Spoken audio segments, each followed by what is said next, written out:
This is a follow-up to my soil test video, and now we're moving from interesting garden data to what I'm actually going to do about it.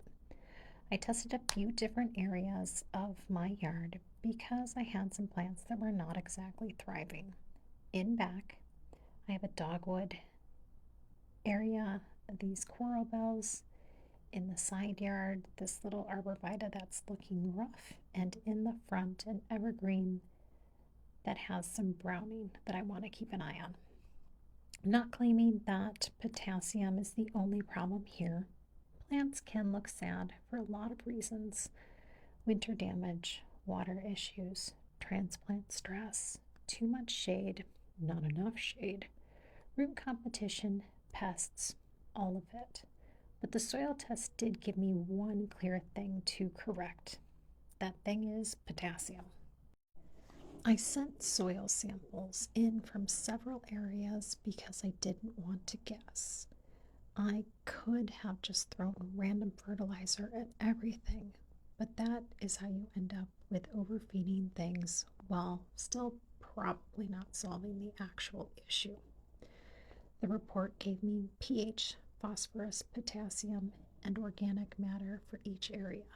The good news is that my pH is fine. The report says no soil pH adjustments are recommended, so I'm not adding lime or trying to acidify anything right now. My phosphorus is also high enough, so I did need to add a big all-purpose fertilizer that contains a lot of phosphorus. That matters because most fertilizers are not automatically better. The issue that showed up across the area was potassium. Here's the part that matters. In the backyard sample, potassium came back at 63 parts per million. In the side yard, it was 79, and in the front hill and front yard, both were 98. On this report, those levels are not where they need to be in these planting areas, and the recommendation is to apply potassium only. The report recommends potassium at 1 pound per actual K2O per 1,000 square feet. That translates into the product recommended 2.5 pounds of high potassium fertilizer per 100 square feet annually for the next 2 years. That 2-year piece is important.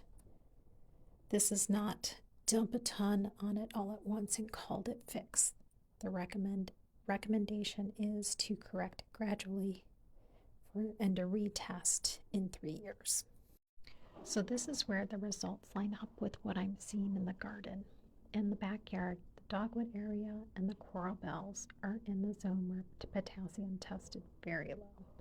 Coral bells are alive, but they're not exactly giving the show I'm looking for. The dogwood has a lot of bare stems, and I need to cut it straight back to the roots or to the ground. In the side yard, my little arborvitae is struggling. Again, potassium may not be the only issue. If the soil potassium is low, I want to correct that before I decide that the plant is just doomed. Then in the front, this large evergreen has some browning. Same idea.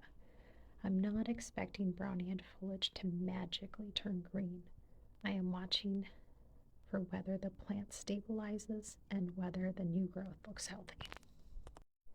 Potassium helps plants with overall vigor, water regulation, root function, and stress tolerance.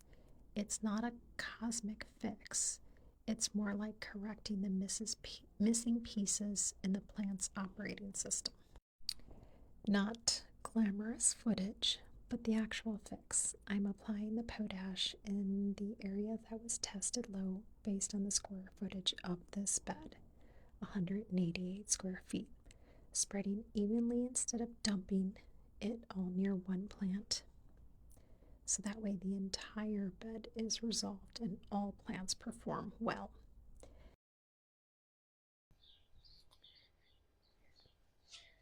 So the space that we are going to add potash to is our front yard. And based on the recommendations for a space of 188 square feet is 4.5 pounds. So this bag is 6 pounds, and so I'm going to measure out that amount here. So this here is 2 pounds. And so I will do 2 pounds of this bucket across the space.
Yes.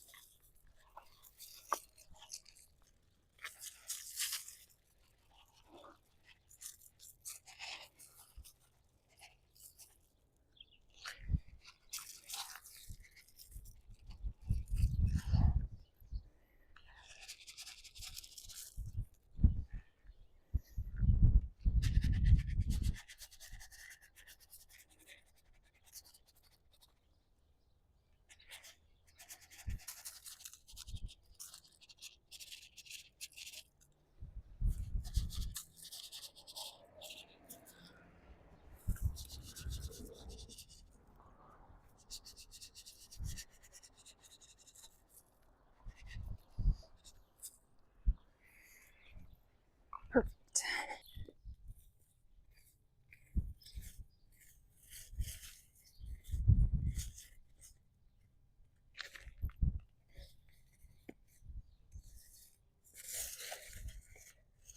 Take care of this through the whole bed.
The other piece in the report was nitrogen.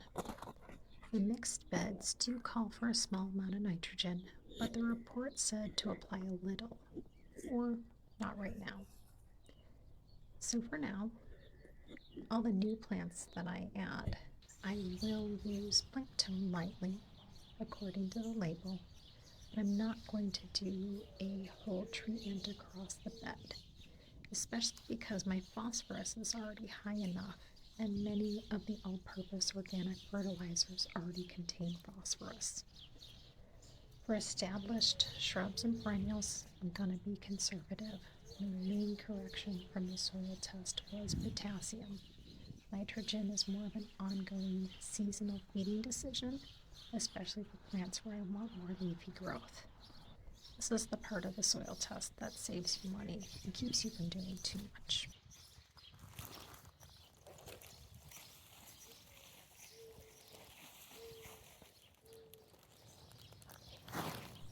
So here's what I'm going to be watching over the next few months.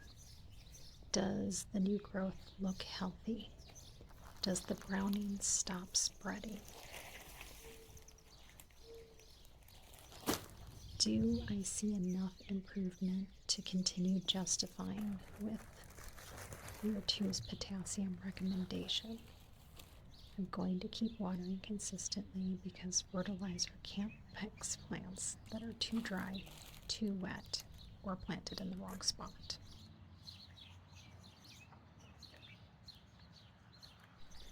And that's the plan. Soil tests first, then targeted corrections. I like this because it gives me something specific to do. I'm not just standing in the yard whispering, "Please live," to my shrubs. Although sometimes I do that. I am applying potash where the soil test showed low potassium. I'm being cautious with nitrogen, and I'm not adding phosphorus because I don't need to. And I'm going to retest in a couple of years. This is not a dramatic overnight garden makeover. This is more like garden maintenance with receipts. I'll keep filming these plants through the season so that we can see what improves, what doesn't, and what was maybe never a potassium problem in the first place.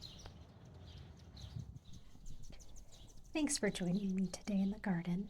We took my soil test and turned it into an actual gardening task, applying potash based on the recommendations, scratching it in, watering thoroughly, and mulching everything back up so that the bed is set for the season. I hope that this was helpful if you've ever looked at a soil test and thought, okay, now what? Thanks for being here, and I'll see you back in the garden soon.